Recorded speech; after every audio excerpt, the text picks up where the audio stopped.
Olá, seja muito bem-vindo ao meu canal. Eu sou a professora Denise Lícia e aqui eu falo de elementos ligados às relações internacionais.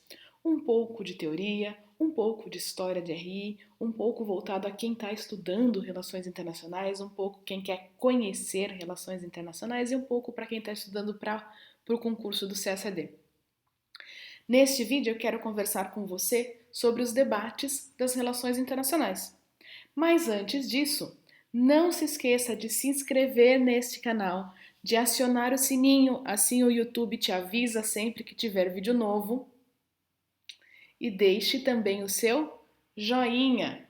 Isso ajuda na construção e na divulgação da comunidade de relações internacionais. Os debates em relações internacionais, então, são influenciados por muitas disciplinas. Então, a própria construção das relações internacionais é influenciada por muitas disciplinas. Então, filosofia, história, direito, sociologia, economia e principalmente uma relação muito forte com o que está acontecendo no mundo naquele momento, o contexto. O século XX mesmo foi extremamente fértil em termos de contexto e acontecimentos. Duas guerras mundiais, a Guerra Fria. Sozinhos, esses três já são elementos suficientes para ideias que podem ir desde a abertura do armário de Nárnia até a rainha de copas da Alice no País das Maravilhas, que vai mandar cortar a cabeça de toda a oposição no melhor estilo Robespierre. Então é muita coisa, é muito contexto, são muitos elementos para a gente ter essa definição. Antes, RI era uma parte mais focada na ciência política, e aí com essa construção multidisciplinar e com a abertura de cursos de RI na Inglaterra e nos Estados Unidos, logo após a Primeira Guerra Mundial, a área foi juntando as informações que eram fragmentadas, que eram espalhadas, e a gente tem início das análises internacionais de uma forma mais complexa, mais completa até. A partir de então, temos o surgimento de algumas teorias que buscavam explicar o mundo de acordo com as ferramentas da disciplina de relações internacionais. Claro que isso, em uma ciência recém-nascida, não tinha obrigatoriedade, nem tem até hoje, nem tem que ter, de existir consenso ou unanimidade. E o desenvolvimento da ciência de RI vai crescendo a partir da integração, da mistura de várias teorias. E é por isso que a gente chama de debates teóricos, né? De forma mais ampla, podemos dizer que as teorias de relações internacionais existem 4 debates diferentes, ou 4 principais debates. O primeiro grande debate em relações internacionais foi entre o liberalismo utópico da década de 20 e a resposta realista de 1930 a 1950, que foram as duas primeiras teorias que surgiram já com o nome de teorias de relações internacionais, já tentando se projetar como teorias de relações internacionais. Mas, de certa forma, o contexto internacional da época acabou enterrando de vez aí o idealismo, porque imagina só, uma teoria que depois da Primeira Guerra Mundial, que eles chamaram só de Grande Guerra, né? Tipo comida japonesa, que no Japão chama só comida. Uma teoria que depois da Grande Guerra diz que nunca mais os seres humanos vão fazer uma guerra outra vez, porque eles aprenderam com os erros e com as atrocidades da guerra, e que os princípios morais da humanidade fariam com que os países se organizassem para não criar mais um conflito como aquele. E 20 anos depois, que não deu nem uma geração de diferença, a gente tem ali a Segunda Guerra Mundial. Você imagina a cara dos liberais? Você imagina a cara de "eu avisei" escrito na testa dos realistas? Tanto que, para muitos analistas, a Primeira e a Segunda Guerra Mundial foram a mesma guerra, separadas entre si por um período de 20 anos de trégua, porque as estruturas dessas duas guerras, de certa maneira, foram similares. Mas isso é para outro vídeo. Continuando então o primeiro debate das relações internacionais, a gente tem uma dimensão de quem ganhou o primeiro debate, né? Porque a gente não vê mais ninguém defendendo ou falando nada de liberalismo utópico ou de idealismo. Pensa o nome, né? Liberalismo utópico, idealismo. E aí os liberais tiveram que se reinventar para reformar a teoria. O segundo debate em relações internacionais acabou focando o método e se dividiu entre as abordagens tradicionais e a abordagem behaviorista, as abordagens mais cientificistas, mais ligadas às hard sciences. Primeiro, vamos tentar entender a diferença de formação entre uma primeira geração de pensadores em relações internacionais, essa do pós-Primeira Guerra, do primeiro debate, e uma segunda geração que começa a trabalhar com relações internacionais logo após essa primeira, então logo após a Segunda Guerra Mundial. Os estudiosos de RI, logo após a Primeira Guerra, que vou chamar aqui de uma primeira geração, eram advogados, historiadores, filósofos, jornalistas, diplomatas. É um time que deu para relações internacionais uma visão bastante focada em política, história e direito, e que deu grande ênfase em temas morais, que eram abordagens tradicionais, que a gente chama de abordagens clássicas.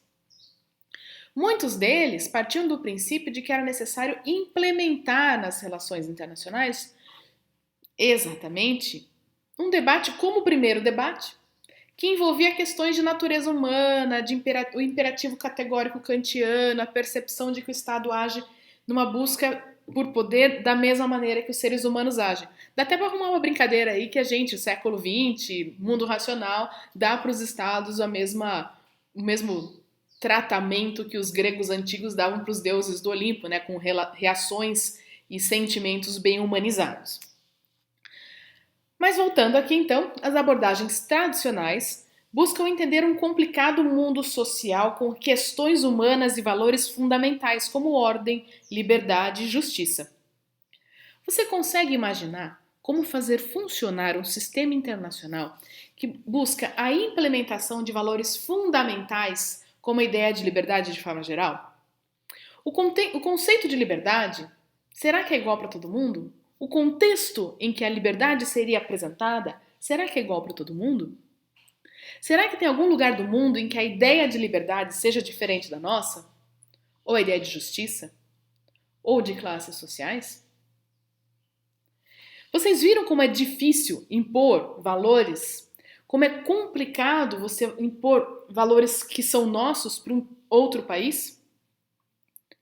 Não é uma questão simples, mas também não é uma questão impossível. Demanda um entendimento, desde que esses valores não sejam impostos, que eles sejam construídos. Então é um entendimento muito multidisciplinar, muito humano, um debate muito sociológico, cultural e a consciência de que alguns temas não vão ser universalizados. Então dá para dizer que essa abordagem primeira é uma abordagem mais holística, que engloba todas as esferas da vida humana. Já a abordagem behaviorista propõe a mediação, classificação, explicação de relações internacionais por meio de formulações de leis gerais, que são similares às existentes nas ciências exatas. É uma abordagem que ganha força nos Estados Unidos depois da Segunda Guerra e vê um crescimento enorme dos cursos de relações internacionais. Só que lá o ramo foi muito influenciado pela presença das agências governamentais, das fundações privadas e de pesquisadores de ciência política de uma vertente mais racionalizada. Com o aprendizado que vem da Segunda Guerra, relações internacionais nos Estados Unidos passa a ser considerada uma questão de interesse nacional.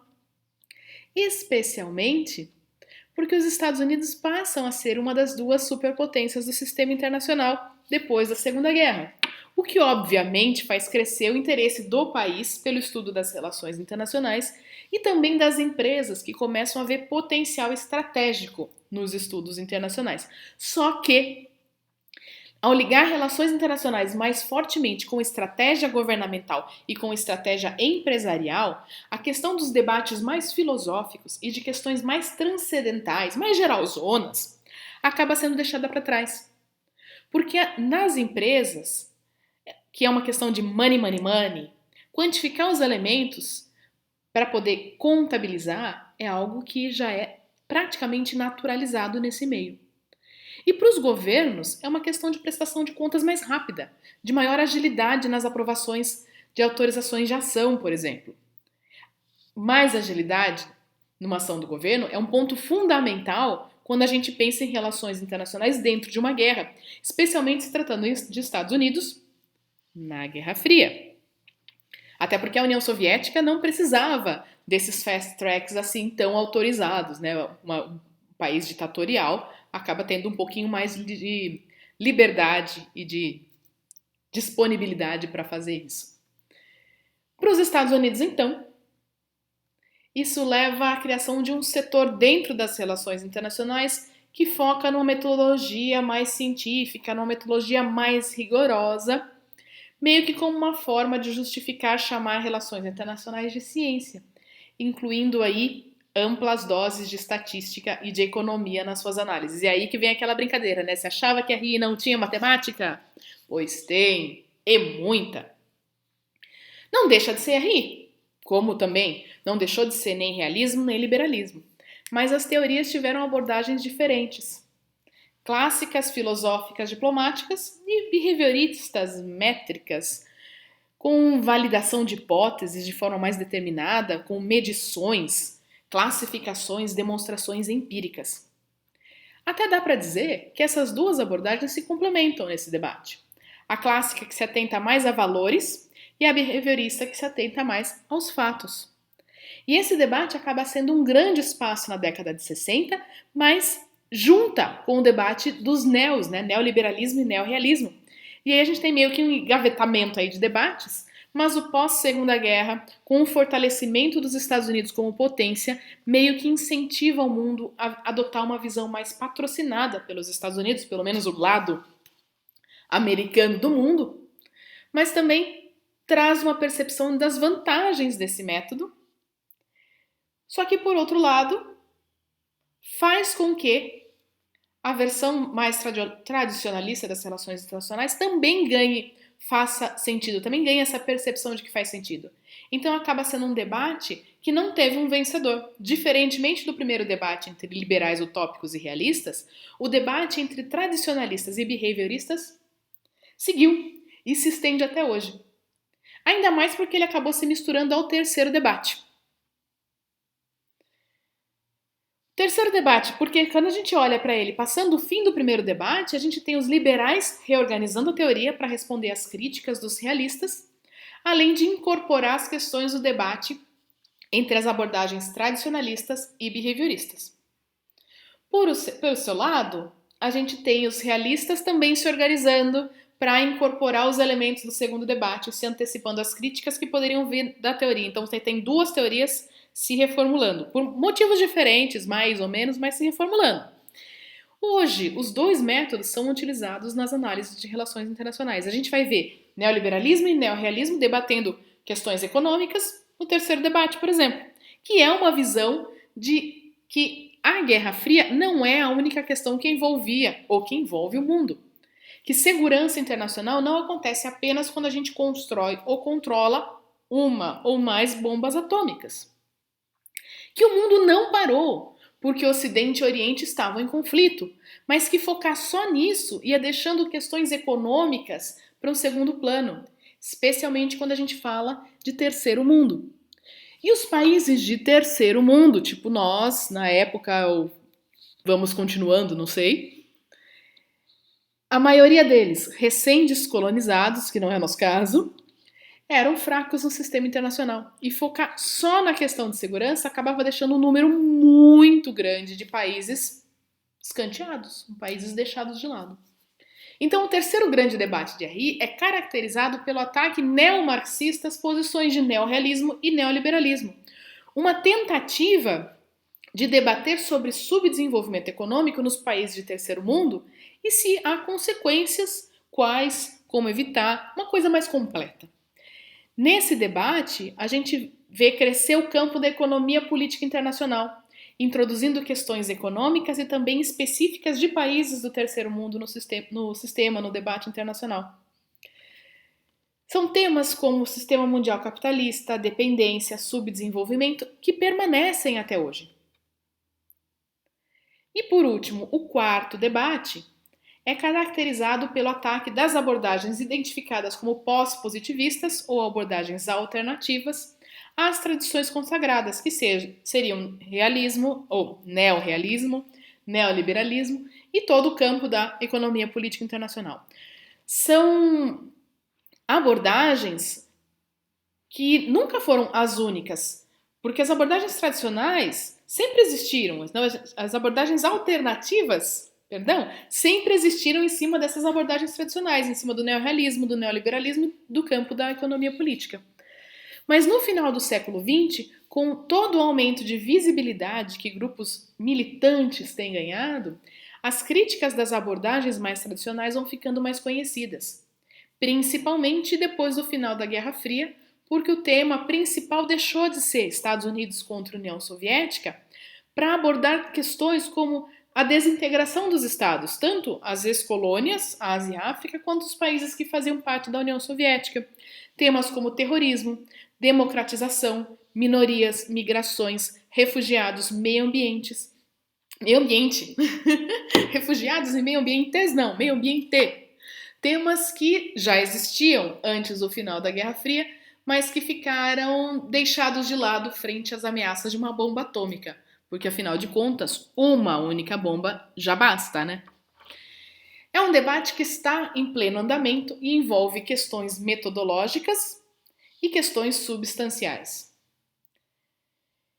E são abordagens que rejeitam, de certa forma, afirmações mais científicas sobre neorrealismo e neoliberalismo. Gostou desse vídeo? Então, deixa o seu joinha, comenta aqui embaixo o que você achou, comenta ideias que você queira ver para próximos vídeos, que na semana que vem tem mais um. Até!